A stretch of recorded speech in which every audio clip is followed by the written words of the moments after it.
నారాయణపేట జిల్లా ధన్వాడ గిరిజన గురుకుల పాఠశాలలో విషాదం చోటు చేసుకుంది. 10వ తరగతి చదువుతున్న విద్యార్థి శ్రీకాంత్ టిఫిన్ చేసి రూమ్లోకి వెళ్తుండగా ఒక్కసారిగా కుప్పకూలి పడిపోయాడు. వెంటనే తోటి విద్యార్థులు ధన్వాడలోని ప్రభుత్వ హాస్పిటల్కు తరలించారు. మెరుగైన వైద్యం కోసం జిల్లా హాస్పిటల్కు షిఫ్ట్ చేశారు.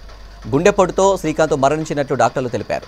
మృతుడి స్వస్థలం మహబూబ్ నగర్ జిల్లా హన్వాడ మండలం బుడుగుతండ. ఇప్పుడు చచ్చిపోయినాకనే చెప్పిర్రు వాళ్ళు. ఇంత ముందులో ఏమన్నా ఏమో 9 గంటలకు వచ్చిందట. ఏం చెప్పారు ఏమాకే తెలుసు. ఇంకా మేము ఇంటికి నుండి వస్తే మాకు అది అంతానే మేము మాకు ఇట్లా ఒక పర్మిషన్ ఇవ్వాలి కదా సార్. బాబుకు సాస్ లేదని చెప్పి అంతే, ఇంకా ఏం లేదు. మాట్లాడుతుంటాడు బాబుకు సాస్ లేదని అంతే అన్న. ఎప్పుడైందంటే పొద్దునే అయిందని, ఇంకా ఏమన్నట్టు. ప్రిన్సిపల్ కొండాపూర్ ఎం రాజారాం. పాఠశాలలో ఉన్నటువంటి 10వ తరగతి విద్యార్థి ఎం శ్రీకాంత్ ఉదయం 8 గంటల 30 నిమిషాలకు డార్మెటరీ హాల్లో సడన్గా కొలాప్స్ అయి కింద పడిపోయిన వెంబడే టాయిలెట్ చేసుకోవడం జరిగింది. తర్వాత ఎమ్మటే బాడీ మొత్తం చల్లగా అయిపోయింది.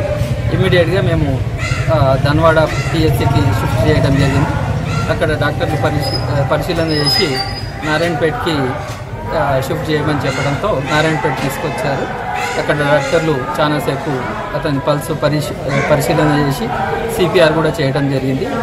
తర్వాత 10:45 ఆ ప్రాంతంలో అబ్బాయి చనిపోయినాడని చెప్పడం జరిగింది. ప్రాథమికంగా డాక్టర్లు పరిశీలన చేసిన తర్వాత ఇది గుండెపోటు అయి ఉండొచ్చు అని చెప్పి డాక్టర్లు చెప్పడం జరిగింది.